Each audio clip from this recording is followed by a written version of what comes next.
আসসালামু আলাইকুম এভরিওয়ান। আশা করি সকলেই ভালো আছেন। 2024 সালের মৌসুমি ফল কাঁঠাল, যেটা আপনাদের সামনে দেখাচ্ছি।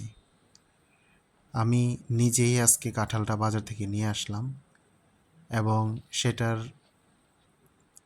ভেঙে দেখাবো সেটার ভিতরের ফলন কেমন হয়েছে।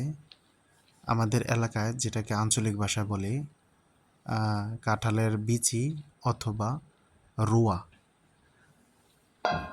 তো সেটা আমি এখন পাত্রে সেটাকে সংরক্ষণ করব। সংরক্ষণ করে আসলে বাজার থেকে নিয়ে আসার সময় আমি এটাকে ভেঙে এবং সেটাকে টেস্ট করে নিয়ে আসছি। সেটা আসলে অনেক মিষ্টি ছিল এবং খুব লাল, যার কারণে এটা আসলে পাহাড়ি কাঁঠাল ছিল, যার কারণে এটা অনেক সুস্বাদু হবে বলেছে যেই বিক্রেতা। আমি ক্রেতা হিসাবে যতটুকু দেখে চেনা যায় এবং টেস্ট করে যতটুকু কোয়ালিফিকেশন করা যায় আমি সেটা করলাম।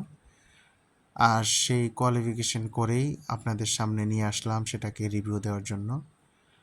আমি এখানে জাস্ট শুধু একমাত্র যে ফলটাকে সংগ্রহ করা সেটাই আপনাদেরকে দেখাবো। আচ্ছা, আজকে আমি আপনাদের সামনে যে কাঁঠালটা রিভিউ দিচ্ছি এটা সংগ্রহ করা হয়েছে কুমিল্লা কোটবাড়ি ময়নামতি এলাকা থেকে।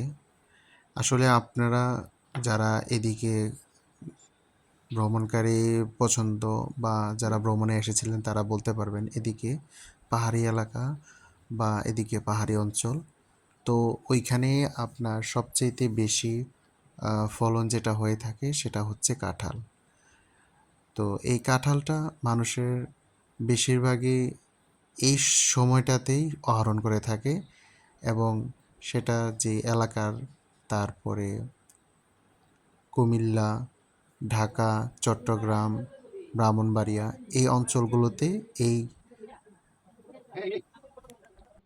এই অঞ্চলগুলোতেই সাধারণত এগুলো পরিবহন করে থাকে।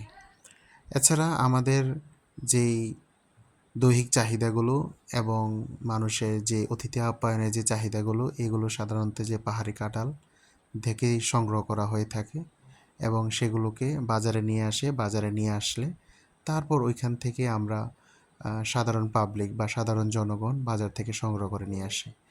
তার ব্যতিক্রম আমি নই। আমিও আজকে ঠিক একই কাজ করেছি, আপনাদেরকে দেখানোর জন্য বাজারের সবচাইতে বড় যে কাঁঠালটা সেটাকে নিয়ে আসছি। এটার দাম পড়েছে 200 টাকা।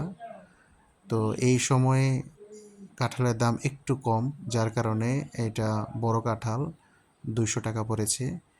আর আপনাকে যদি কাঁঠাল নিতে হয় তাহলে একটু কথা বলে দর কষাকষি করে তারপরে আপনাকে কাঁঠাল নিতে হবে।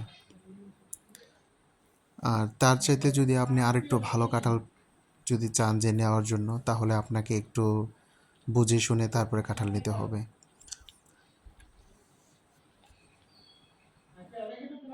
বন্ধুরা, আরেকটা বিষয় আপনাদের সাথে ক্লিয়ার না করলেই নয়। আমাদের এই কাঁঠালের মধ্যে অনেক সময় পোকা অথবা বাদুড় অথবা অন্য কোনো জন্তু জানোয়ার বা প্রাণী দ্বারা সেটাকে খেয়ে থাকা হয় বা সেটাকে অনেক অংশ বলতে গেলে আক্রান্ত থাকে। তো সেই দিকগুলো আপনাকে অবশ্যই খেয়াল করবেন আর যতটুকু পারবেন ওই জায়গাটা অ্যাভয়েড করতে। আর যদি চান যে ওই ফলটা না সংগ্রহ করলে সবচাইতে উত্তম। আপনি এখানে যদি অল্প কিছু স্বাদের জন্য নিজের জীবনটাকে যদি আপনি বিপদের মুখে ঠেলে দেন, তাহলে সেটা আপনার জন্য অবশ্যই অকল্যাণ বয়ে নিয়ে আসবে। যার জন্য আমার পরামর্শ থাকবে সবসময় যে ফলটা কিনবেন সেটা হোক কাঁঠাল বা অন্য কোনো, যেহেতু কাঁঠালের মৌসুম এসছে, আপনারা অবশ্যই কাঁঠালগুলো দেখে এবং যাতে কোনো বিষাক্ত কোনো প্রাণীর যাতে আক্রমণ না থাকে। ততক্ষণ পর্যন্ত ভালো থাকবেন। টাটা।